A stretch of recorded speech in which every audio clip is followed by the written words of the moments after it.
எக்கு தெரியுது, ரொம்ப ஹார்டாக இருக்குது,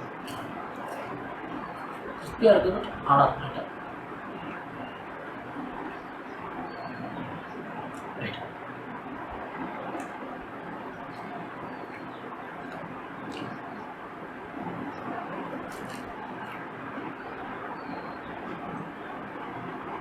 பொடிப்பொடியாக இருக்கிறது கொஞ்சம் வித்தியாசமாக இருக்குது. கொஞ்சம் பெரிய பெரிய பீஸாக போட்டோம்னா ரொம்ப சூப்பராக இருக்கும்.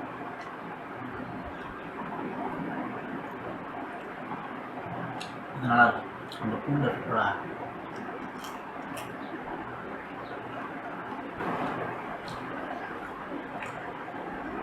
இந்த டிப்பை ட்ரை பண்ணுவோம். இது வந்து சட்னி மாதிரி இருக்கிறது, என்ன டிப்புன்னு தரேன்.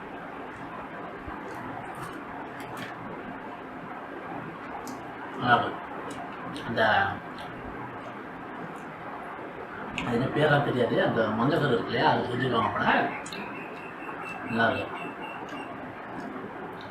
அது மிக்ஸ் பண்ணி சாப்பிடுவாங்க.